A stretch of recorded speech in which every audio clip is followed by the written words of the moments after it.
नमस्कार दोस्तों, civil cracker के यूट्यूब चैनल में आपका हार्दिक स्वागत है। दोस्तों, जैसा कि हम सभी जानते हैं कि वर्तमान समय में प्रतियोगी परीक्षाओं में कड़ी प्रतिस्पर्धा है, जिसमें सफलता सुनिश्चित करने के लिए आपकी तैयारी का मजबूत होना बहुत ही आवश्यक है। मात्र एक अंक आपकी सफलता और असफलता के मध्य का अंतर बन सकता है। इसी चीज़ को ध्यान में रखते हुए हमारी सिविल क्रैकर टीम द्वारा व्हाट्सएप और टेलीग्राम पर निःशुल्क टेस्ट सीरीज का आयोजन किया जा रहा है। यह टेस्ट सीरीज हिंदी व अंग्रेजी दोनों माध्यमों में उपलब्ध है। इस टेस्ट सीरीज में प्रश्नों का स्तर ऐसा रखा जाता है जिससे आप आगामी विभिन्न लोक सेवा आयोग की परीक्षाओं में अपनी सफलता को सुनिश्चित कर सकें। साथ ही इसमें लोक सेवा आयोग की परीक्षाओं का एक महत्वपूर्ण आधार स्तंभ करंट अफेयर्स को भी प्रतिदिन ग्रुप में PDF फॉर्म में पोस्ट किया जाता है।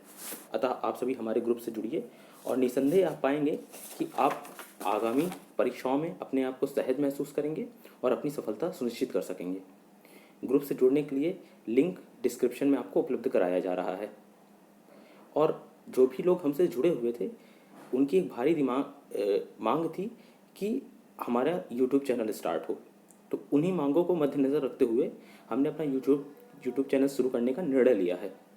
इसमें डेली बेसिस पर करंट अफेयर्स की सीरीज़ व ग्रुप में हुए टेस्ट की आंसर की विद एक्सप्लेनेशन सीरीज का भी आयोजन किया जाएगा, ताकि अधिकाधिक लोग इसका लाभ उठा सकें।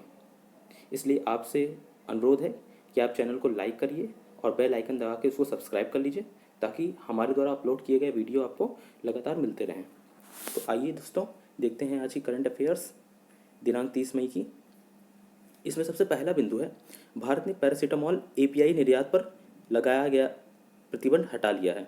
दोस्तों, जैसा कि आप सभी जानते हैं, पैरासीटामोल नॉर्मल फीवर वगैरह में इसको यूज़ किया जाता है, बुखार में, दर्द में, और ये हाल ही में कोविड-19 के दौरान में काफ़ी चर्चा में रही थी। तो 28 मई 2020 को भारत सरकार ने सक्रिय दवा सामग्री यानी कि API के निर्यात पर लगा प्रतिबंध हटा लिया है। प्रतिबंध हटाने पर कोविड-19 के उपचार के लिए इस्तेमाल होने वाली दवा सामग्री के निर्यात की अनुमति होगी। इसके लिए भारत सरकार ने विदेश व्यापार विकास और विनियमन अधिनियम 1992 की धारा 3 में संशोधन किया है। भारत सरकार ने पहले 26 से अधिक फार्मा अवयवों के निर्यात पर प्रतिबंध लगाया था। इसमें पैरासीटामोल और हाइड्रोक्सीक्लोरोक्विन, जैसा कि अभी जानते हैं आप सभी कि हाइड्रोक्सीक्लोरोक्विन दवा काफ़ी चर्चा का विषय थी विभिन्न देशों को निर्यात को लेकर। इसमें अमेरिका के राष्ट्रपति प्रेसिडेंट ट्रंप का भी बयान कुछ इस मामले में सामने आया था। तो यह कोविड-19 के प्रकोप के दौरान देश के अंदर कमी से बचने के लिए ऐसा किया गया था, इनके निर्यात पर प्रतिबंध लगाया गया था। 6 अप्रैल 2020 को पैरासीटामोल के अलावा 24 API पर निर्यात प्रतिबंध हटा दिया गया है। भारत अब यूरोप में 1000 टन दवा सामग्री की आपूर्ति करेगा। यूरोप भारत में पैरासीटामोल का सबसे बड़ा खरीदार है। यूरोप प्रतिवर्ष 12,000 टन से अधिक पैरासीटामोल का आयात करता है, यानी कि यूरोप भारत से सबसे ज़्यादा पैरासीटामोल को खरीदता है। पैरासीटामोल एक दर्द निवारक दवा है। इसे 1877 में बनाया गया था। इसे विश्व स्वास्थ्य संगठन की आवश्यक औषधि सूची में रखा गया है। दोस्तों, आते हैं अगले बिंदु पर। CIPET का नाम बदलकर central institute of petrochemicals engineering and technology रखा गया है। Central institute of plastic engineering and technology का अब नाम बदलकर central institute of petrochemicals engineering और टेक्नोलॉजी रखा गया है। इस नाम परिवर्तन को तमिलनाडु सोसाइटी पंजीकरण अधिनियम 1975 के तहत पंजीकृत किया गया है। दोस्तों, CIPT का मुख्य उद्देश्य प्लास्टिक के विकास में योगदान देना है। यह शिक्षा और अनुसंधान कार्यक्रम पर भी केंद्रित है। यह संस्था नवीन प्लास्टिक आधारित समाधानों पर ध्यान केंद्रित करेगा। UNDP यानी कि United Nations Development Programme CIPT संयुक्त राष्ट्र विकास कार्यक्रम से सहायता प्राप्त करता है।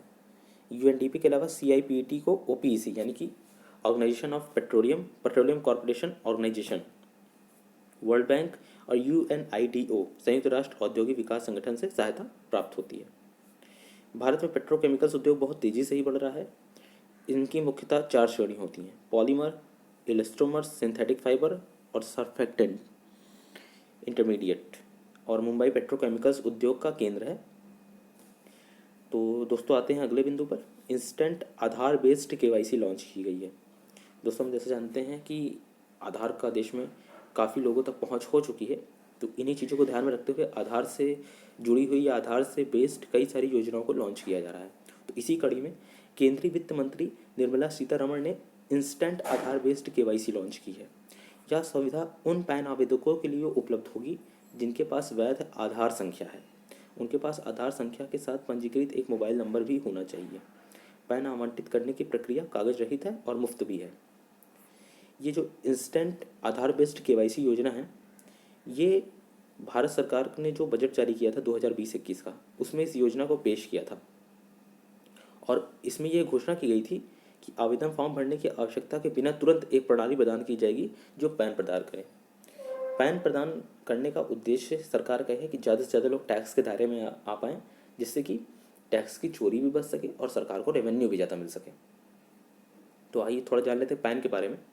पैन एक स्थायी संख्या है जो कि 10 अंकीय होती है, अल्फ़ा न्यूमेरिक होती है, ये आयकर विभाग द्वारा जारी की जाती है। तो इससे टीडीएस, टीसीएस, कर भुगतान, आय रिटर्न, निर्दिष्ट लेन देन आदि इसमें शामिल होता है। तो दोस्तों ये रहा पैन के बारे में। और उत्तर प्रदेश सरकार ने हर्बल राइस प्रोजेक्ट को लागू किया है। और तो उत्तर प्रदेश सरकार ने राज्य में 800 किलोमीटर सड़क में हर्बल रोड्स प्रोजेक्ट को लागू करने का निर्णय लिया है। इस परियोजना के तहत राज्य सरकार सड़क के दोनों ओर औषधीय मूल्य वाले पौधों का रोपण करेगी। इन औषधीय पेड़ पौधों में नीम, पीपल, सहजन आदि शामिल हैं। यह पौधे औषधियों के लिए कच्चा माल प्रदान करेंगे और भूमि के कटाव को रोकने में मदद भी करेंगे।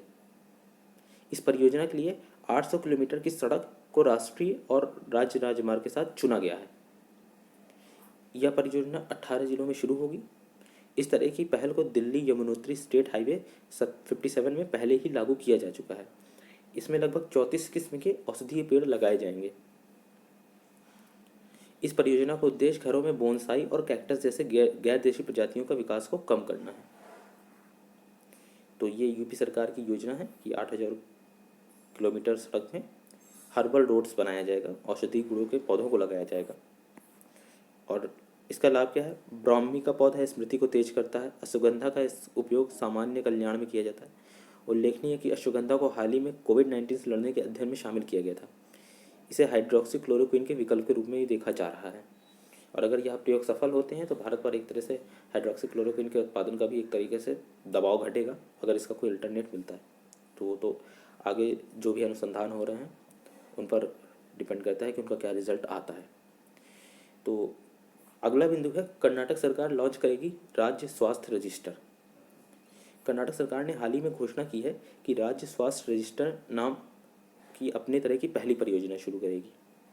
इस परियोजना का उद्देश्य रजिस्टर में सभी नागरिकों का स्वास्थ्य डाटाबेस को बनाए रखना है।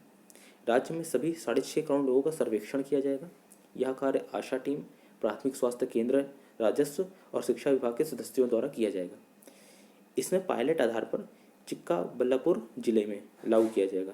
चिक्काबल्लापुर जिला, ठीक है। और रजिस्टर्स बनाने का सर्वेक्षण प्रत्येक घर में किया जाएगा। यह डाटा राज्य सरकार को धन आवंटित करने, योजनाओं का बेहतर कार्यान्वयन, कुशल संसाधन प्रबंधन में मदद करेगी। तो दोस्तों यही हमारा current affairs programme, current affairs series आपकी जो है 30 मई की समाप्त होती है। और हम धीरे धीरे और भी वीडियोस लेकर आएंगे। और हमारे चैनल से जुड़े रहने के लिए चैनल को लाइक करिए और बेल आइकन दबा के सब्सक्राइब कर लीजिए, ताकि आगे की जो भी हम करंट अफेयर्स की या टेस्ट सीरीज से जुड़ी हुई वीडियो जो भी हम अपलोड करने जा रहे हैं वो आप तक तुरंत पहुंचती रहे। धन्यवाद, मिलते हैं।